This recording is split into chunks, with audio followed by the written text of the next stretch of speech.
तेजस network पे सवाल है प्रभात जी का, और ये शॉर्ट टर्म 1 से 3 महीने के ट्रेड के लिए जानना चाहते हैं कि सही समय है क्या। रिजल्ट्स कह रहे हैं कि इसका ऊपर नीचे होता रहता है, लेकिन ये अच्छे स्विंग दे देता है, तो इस स्विंग का ये फ़ायदा उठाना चाहते हैं।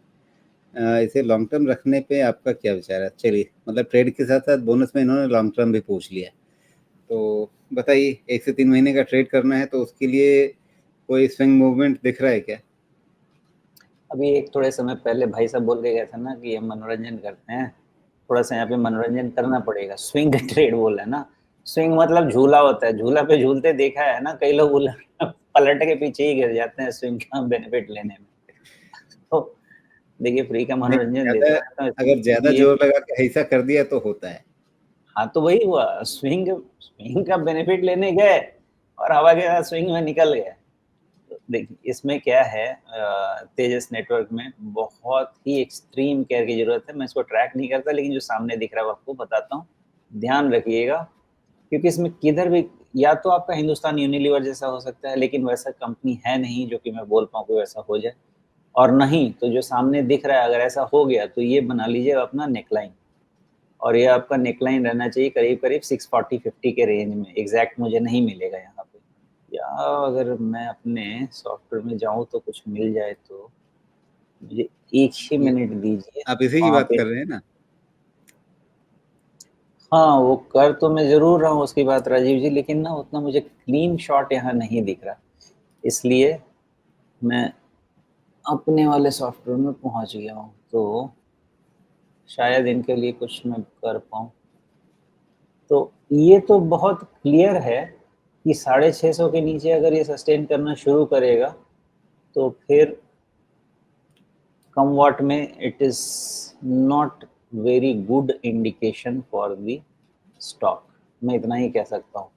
दूसरी चीज, इसका अपसाइड भी आ रहा है, तो आप देख ही सकते हैं कि लेफ्ट शोल्डर इज अराउंड 940-50, उसके ऊपर सस्टेन करने के चांसेस कम ही हैं। बाकी कंपनी आप जानते होंगे, मैं नहीं जानता, इसको उतना ट्रैक नहीं करता मैं। और अगर देखिए इसका आप फुल फॉल का रिट्रेसमेंट भी लगा दीजिए, वो भी आपको 957-60 दे रहा है, यानी 950-60 के आसपास प्रॉब्लम शुरू हो जानी चाहिए मैक्सिमम में कह रहा हूँ। और नीचे में आपका 650, तो इनका कुछ ना कुछ 50 के पॉइंट के साथ कुछ तो बैठ रहा है। 650 950, 650 950, यही कंसोलिडेशन लंबा चल सकता है, लंबा चल सकता है। लेकिन 650 के नीचे एक बारी सावधानी से देखिएगा, सोचिएगा, रिजल्ट ने क्या किया वो समझिएगा, तब आगे बढ़िएगा। क्योंकि वैल्यूएशन वैल्यूएशन तो ठीक ठाक है 27-28 का। बाकी बाकी रिजल्ट के हिसाब से देखिए, मुझे ये लगता है कि इस रेंज में ही इसका इवैल्यूएशन बनता है। 650 क्रूशल रहेगा। थियरी यही कहती है कि अगर टूटना शुरू हुआ तो सेफ्टी नेट तो अपना बना के रखना चाहिए। जी। काफ़ी तेज़ी से बढ़ती हुई कंपनी रही है, लेकिन अभी पिछला क्वार्टर जो है मार्च क्वार्टर, वो तो कोई मज़ेदार नहीं रहा। इसमें मतलब quarter on quarter D growth दिख रही है। ईयर ऑन ईयर ज़रूर अच्छी ग्रोथ फिर भी दिखेगी, लेकिन अगर आप देखें कि सितंबर तिमाही में क्या किया था, दिसंबर तिमाही में क्या किया था, उसके मुकाबले मार्च तिमाही काफ़ी हल्की हो गई। तो क्या ये एक कारण है कि थोड़ा सा पिछले कुछ महीनों के अंदर ये इतनी तेज़ी से वापस नीचे गिरा है? एक्चुअली इसमें कुछ तो कहानी बन रही थी टाटा ग्रुप का, कुछ तो भी वो, अब कुछ तो भी स्टारलिंग जैसा है क्या, कुछ तो कहानी में उड़ता उड़ता सुन रहा था। और जहाँ पे भी कहानी मुझे समझ में सुनाई देने लगता है, वो तो वैसे भी स्टॉक ही नहीं देखता मैं, कि उसमें तो समय खराब करना है। बिकॉज कहानी बन के अगर मिल रही है सब जगह से, मतलब सबके पास वोडाफोन है, उसी टाइप का है। तो वैसी चीज़ों में ज़्यादा समय भी बर्बाद कौन करे, इतनी सारी अच्छी चीज़ें देख ले। तो बहुत जब बाहर कहानी बनने लगे ना, तो मतलब आप समझ लें पूरी दुनिया घुस गई है। तो पूरी दुनिया घुस गई है तो हमारा पैसा कहाँ से बनने वाला है? तो कुछ तो था, क्या सुना मुझे भी याद नहीं है। मैं सिर्फ इतना जानता हूँ कि इसका अगर परफॉर्मेंस जाके आप देखने की कोशिश करें तो आप देखिए कि इरेटिक है कि नहीं है ये परफॉर्मेंस।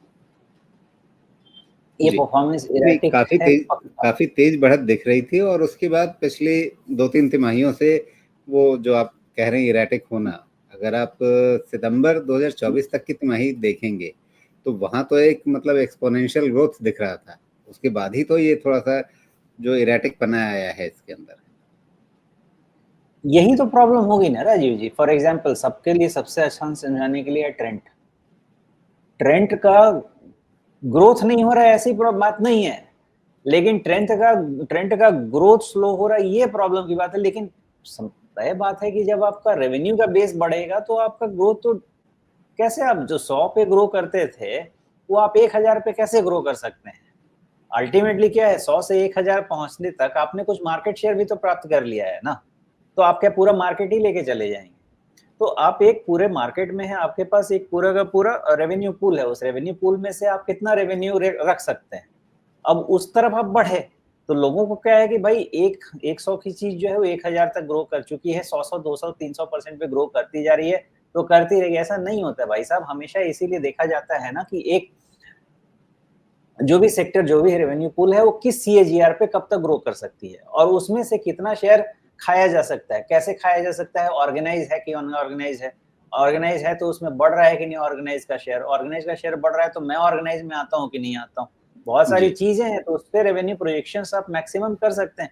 अब ये हमेशा 2500 का बना सकते हैं, 2500 करोड़ रेवेन्यू बना सकते हैं, मैं नहीं ट्रैक करता, आप तय कर लीजिए। अगर ये 2500 का, 3500 का, 4500 का, 5500 इस रेंज में जाता रहे, प्राइस कौन रोक सकता है भाई? कोई नहीं रोक सकता है। लेकिन जी। क्या वो सस्टेनेबल रेवेन्यू है? मुझे लगता है नहीं। यहाँ 2 पॉइंट्स, एक तो ग्रोथ रेट कम हुई है, नेगेटिव ग्रोथ आपको दिख रहा है क्वार्टर ऑन क्वार्टर, वो समझ में आ रहा है और उसके चलते इसकी वैल्यूएशंस भी काफ़ी कम हो गई है ऊपर। मतलब पहले तो अनाप शनाप वैल्यूएशन पे था, अब आप देख रहे हैं कि काफ़ी रीजनेबल वैल्यूएशन पे आ गया है। तो क्या इन वैल्यूएशंस पे ये मतलब लंबे अवधि के निवेश के लिए ठीक रह सकता है? और दूसरे, चूंकि इनका मुख्य सवाल था कि भाई ट्रेडिंग करनी है, स्विंग का फ़ायदा उठाना है, तो अभी तो नीचे आ रहा है और 705 पर है, 650 पर आपने कहा है कि भाई वो लक्ष्मण रेखा है। तो अभी यहाँ पे तो आपके पास अगर इस डाउन ट्रेंड को पकड़ के कोई ट्रेड करना चाहें तो क्या अपॉर्चुनिटी दिखती है या वो बहुत छोटा रेंज हो जाएगा? या अगर ये कोई बॉटम बना करके वापस चलने की शुरुआत करे तो फिर ऊपर जो रेजिस्टेंस आपने पहले बताए हैं उनका ध्यान रख करके एक ट्रेड कर लें? मेरी स्विंग ट्रेड जैसे कह रहे हैं, तो स्विंग का क्या पॉसिबिलिटी हो सकती है? ये पॉसिबिलिटी हो सकती है कि 680 के पास से ये एक बार फिर से वापस बाउंस हो।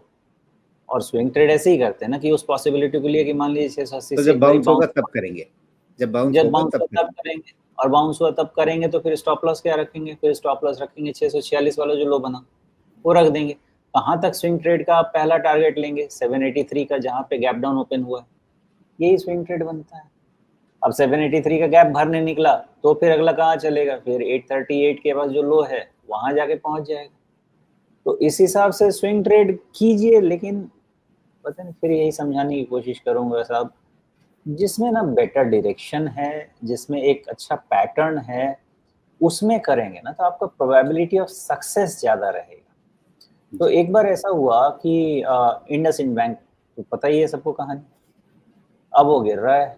अब मेरे पास सवाल आए जा रहे हैं, इतना गिर गया खरीद लूं क्या, इतना गिरेगा खरीद लूं क्या? मैंने एक बार पूछ ही डाला, आप बताएं गिरने का अगर, गिरना अगर रीजन हो खरीदने का, जितने स्टॉक गिर रहे हैं सबको खरीद के रख लीजिए। इंडसइंड बैंक गिर रहा है, उसमें भैया गवर्नेंस लैप्स है, आरबीआई का उस पे नजर पड़ा हुआ है, बाहर के ऑडिटर जाके उस पे बैठे हुए हैं। बाद में तो देखिए उसमें से सब सीनियर मैनेजमेंट निकलने लगे। क्या जरूरत है इंडसइंड बैंक करने को? आपको गिर गया इसलिए, उससे अच्छा था कि अब देखिए टॉप 5 बैंक कैसे कर रहे।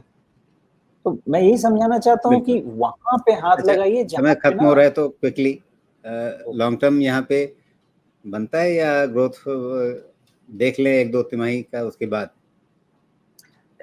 पहले रिजल्ट देखिए, रिजल्ट में कुछ कन्विंसिंग लगता है तब फिर आगे लगाइए, नहीं तो मुझे तो लगता है कि यही 300 पॉइंट का इसका रेंज है, इसी में ये टाइम पास करता रहेगा।